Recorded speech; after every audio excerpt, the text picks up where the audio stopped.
Alhamdulillah Rabbil Alameen. Allahumma salli ala Muhammad wa ali Muhammad. We have only one question.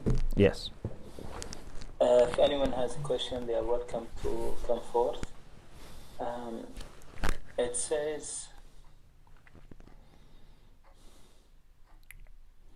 there's a saying, beware of the evils of the one you've been generous to. I think she means Imam Ali, اتق شر من أحسنت إليه. I wonder about this, when you've been kind to someone, but the other person chooses to act in another way towards you. Yeah, so maybe she's looking for a question, an answer towards that, like to be kind, but if the other people take it for granted, or they just keep abusing the person. Yeah. So Hadith says something in this line, maybe the exact wording is this or different. إِيَّاكَ وَشَرَّ مَنْ أَحْسَنْتَ إِلَيْهِ. Be careful about people that you have been kind to them. What does it mean? It means open your eyes. Don't think because you have been kind to them, there is no threat, there is no danger coming from them. Actually, sometimes, unfortunately, people that you have been very kind to them, and therefore they should be the first people to help you and support you, they attack, unfortunately. Why? There are some psychological reasons. Maybe one point is this, that they feel in their heart inferior to you. Those who are nice people, when you bless them, they become grateful. But those who are vicious and not grateful, when you help them, they feel bad that you have helped them. They benefit from you. Even again, many times again, they benefit from you. But inside, instead of becoming humble, they develop negativity towards you, because they feel that they are in debt to you, they feel inferior, and they don't like this. Mistakenly, they think you are responsible for them feeling inferior, and they want to get rid of you. So you have to be careful. Therefore, what we say is not that you close your eyes to what people do. We say, no, open your eyes, but don't be reactionary. As soon as someone annoys you, react. As soon as someone says something rude or does something which is not nice, be upset, be angry, try to react. No. Be calm. See what Allah wants from you. Does Allah want from you to react, or Allah wants you to just forgive them? Show them how to improve with your patience. If you want to react, many times it becomes just worse. I'm not saying never react. I'm not saying always accept this. No, because sometimes it can become systematic, sometimes it can become worse. But many times, I can tell you, most of the time, we need to be halim. We need to be patient. Because first of all, many times we make mistake. Actually, people didn't want to harm us, didn't want to annoy us. Therefore, many times we mistakenly think, relax. But even if they do it, many times they don't want to do this. So even if you are right that what they did was wrong, many times they didn't want. Now, if you are true, correct, that they harmed you, and if also you are correct that there was intention, okay. Now, many people are not able to be corrected, are not able to be told that they made mistake. Do you want that person to improve, or you want to release your anger? If you want that person to improve through friendship, through long-term relation, through being kind, through giving them good example, they may change. But if you want to quickly react, they don't change. They go to a defensive mode, and they may even become more hostile.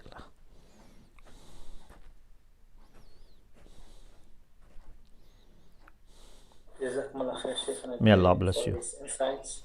I'm not sure, Sister Anna, do you want to go for your question or you want to pass? Yes, Assalamu alaikum. Alaikum assalam. I didn't have time to type. So my question is about, when people give sadaqah, for example, before a trip or like for protection or before some kind of adventure, or let's say they do extreme sports, so every time they go, they give sadaqah. Differentiate it from obsessive behavior and how not to make it an obsessive, because at some point you feel you need to give more sadaqah. Okay, today my trip is more dangerous, so I must give more sadaqah, and if I give the same amount, that's not good enough. Maybe something is going to happen to me, and if I don't give at all, God forbid, at least I have to make an intention. So how to control this, how not to make it an obsession, and how to differentiate it from obsessive behavior. Sadaqah is always, of course, appreciated and recommended. And also it's better if it is regular, and even if, for example, if you are paying a large sum, it's better if you give it little by little, or leave it aside, for example, to give as soon as possible. So it's every day, for example, given. Unless, for example, there's a great occasion like in a night of Qadr and you want to give, large sum, But continuity and to be repetitive is very important. How much to give? If you want to really benefit from sadaqah for getting rid of hubbud dunya, khuz min amwalihim sadaqah. Allah says to the Prophet, take from their money sadaqah, and in this way, tutahhiruhum wa tuzakkihim, you purify them. Then we should give sadaqah in the way that we feel something is taken from me. There must be something that لن تنالوا البر حتى تنفقوا مما تحبون. So I'm not saying every day, but what I give in the month should be considerable. For me, maybe for me $5 is considerable. Maybe for someone else 500 is considerable. Maybe for someone 5,000 is considerable, depending on how much they have. But if we want purification of the soul, we have to purify it by getting rid of hubbud dunya. This is one function of sadaqah. But the function of sadaqah for protection, maybe even if it is less amount, it works. Every day give something, especially when you are traveling, etc. This works. But if you give more, of course, then it helps you with protection more, but helps you more with protection against hubbud dunya. Now, maybe your question is that I can give, for example, today $1, I can give $5. If this trip is more risky, should I give more, or the same amount is? I don't see any reason why we shouldn't give always more. So look for opportunities to encourage yourself to give more. If the danger encourages you to give more, give more. So we look at it in this way. But if someone doesn't have money to give, even if you give 1 cent, it is going to work. How much we can give? So we should not let some considerations discourage us for giving sadaqah. We should look for opportunities and reasons to give and give more. Of course, everything must be balanced and wise. Quran says, لا تبسط يدك كل البسط ولا تجعلها مغلولة إلى عنقك. Neither you give away everything and you become bankrupt, nor you give nothing and you say my hands are tied. No, the balance is important. But the amounts that we give, certainly they bring more barakah, they bring more pleasure of Allah to us, and would inshallah help us with getting rid of hubb dunya. Brother Masood, you want to interject or ask a question? Assalamu alaikum. Alaykum assalam wa rahmatullah. Yes, Sheikhna, I apologize if you've already answered this question, but I would really like your clarification, confirmation. When you say to avoid to be reactionary in the moment of anger, is it a better alternative to calm down and maybe approach that specific individual by being transparent and say, I did not appreciate what you said, I did not appreciate what you did? Or does Allah subhanahu wa ta'ala want us to just completely ignore and move on with life, don't say anything? Is that a better option, or is it better to be transparent, but calmly transparent? Thank you so much. You're welcome. To be transparent by itself has no value. There is no such a thing that transparency by itself is a virtue.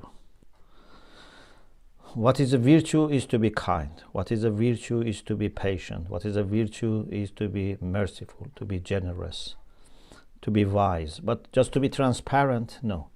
Many times to be transparent means we have to disclose the secrets of people. We have to do ghaibah. We have to do many things. So in Islam, we don't have such a thing. Unfortunately, this is a mistake in some of the modern, ways of teaching, these things that, they emphasize on being honest, being straight, being transparent. Why? I should see what is bringing better results. What is better for this person to become a better person. Yeah? Even if my convenience is going to be sacrificed. But this person is going to grow. As parents, what do you do with your children? Many times you ignore their problems, their mistakes. If every mistake they do, for example, when they start learning how to speak, if for every mistake you correct them, they will lose their confidence. They will not be able to speak. But we ignore the mistakes. Even we, show happiness when they make mistakes to encourage them. Even we repeat their mistakes sometimes so that they don't feel bad about it. In this way they grow. So I can have my relation with people fixed as two partners in business. I have to be careful. If I give them love, they must give me equal love. If I sacrifice for them, they must also sacrifice for me. Otherwise, this business is not working. This is one type of relation. Another type of relation is, as a mu'min or mu'mina, I want to be a channel of mercy to people. I want to help them. Whether they appreciate or not, whether they are not, I'm not doing this for them as individuals. I'm doing this for Allah subhanahu wa ta'ala and for their genuine interest. I'm doing this for the divine spirit in them, not for their nafs, which may not be still nafs mutma'inna. So, in this way, things change a lot.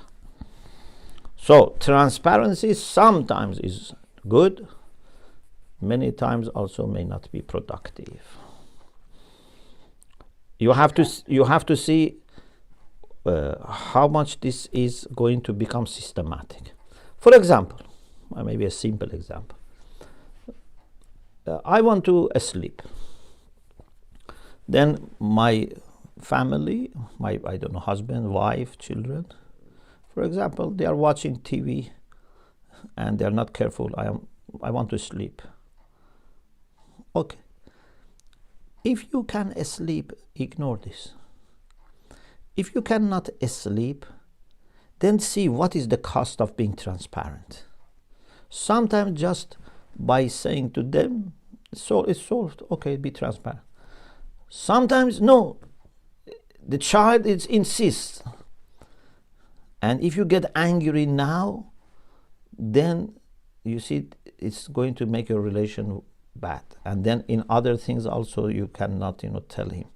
So when it is something for my personal comfort, I can compromise, so that when about religion I tell him something, he would listen to me. But if I, for my personal comfort, also keep correcting them, then he thinks, my father is, always demanding. My father is a person who is, very difficult to please. Things like this.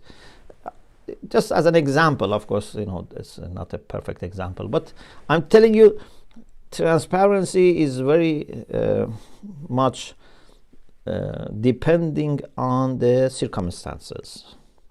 By itself is not a value in my understanding. Thank you very much. Jazakumullah khairan. May Allah bless you. Ahsantum. This was very valuable, Sheikh. Thank you so much. May Allah bless you, child. So maybe we take one more question and then Yes. we have a short and greetings. Sister Inshad Baydun, she also wants to ask a direct question. Yes. Assalamu alaikum. Alaikum assalam wa rahmatullahi wa barakatuh. May Allah bless you. Indeed, very, very valuable information. Alhamdulillah. I just have a reflection about the last lecture when that letter was sent, and you mentioned about to be careful about your physical health and emotional health, and not to be deceived. One overall concern I have, sometimes we are paying attention more maybe to our emotions. Like, for example, if we are performing some dua and there's not that much emotion, even though we are there, we understand what we're saying, we feel maybe it's not a good thing. And at the other time, maybe our emotions are not true. It might be due to, like you mentioned, Yes. physical imbalance, especially with us, women and hormones and all that. We all know how we can be up and down. Yes. So I'm just trying to see how can we get that balance, if it's a quick, short answer, if you have time. And also the other thing about nawafil is nafilat dhuhr wal asr. Can you just do the Fatiha without Qul Huwallahu Ahad, or it has to be two surah? Thank you very much. You're welcome. May Allah bless you. Allah. Thank you. Ahsantum. Very good questions. With respect to the first question, we need to do things properly. For example, I have to do some dua. For example, Thursday night, I have this time for dua kumil, or I don't know, some tawassul, etc. Sometimes I feel very emotionally prepared. Sometimes, I feel very spiritual. Sometimes, no. It's possible. It is natural. As Amirul Mu'minin said, these hearts have iqbal wa idbar. I should not think that the night that I didn't have good, emotions, it wasted. The dua was wasted. Or the night that I had better emotions, that's the best night. Who knows? Maybe that night that I didn't feel very, spiritual, actually Allah loved more, because it was despite that, that I made efforts.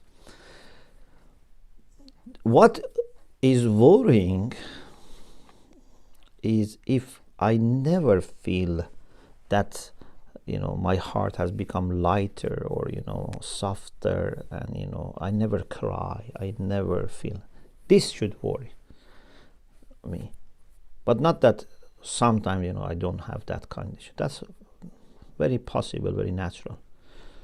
But if I never, or very, very rarely have that kind of deep connection, then I should worry. But in any case, we have to do things as we are supposed to do, and we should not let not feeling emotional stop us, or feeling emotional make us do much, much more to the excess. No. What is needed? What is balance? sometimes, of course, this is what I also myself, try to observe. For example, sometimes, you enjoy listening to, I don't know, nasheed or, matam or etc. Gives you a good feeling, but then you want to watch it or listen to it again and again and again because you are enjoying. No, you have to say, I have, some other responsibilities. Although I'm enjoying, and every time, it brings, maybe positive energy to me, but no, I have other things to do. I cannot from morning till night, just watch this, clip or, this, listen to this matam or recitation of the Quran. So you have to keep yourself thirsty for this as well and do other things. So balance is very important. With respect to your question, for nawafil, reciting Surah Al-Hamd is enough. If someone doesn't recite Qul Huwa Allah, it's not a problem. We are talking about daily nawafil. Jazakumullah khairan. Alhamdulillah. Alhamdulillah. We have some written salams.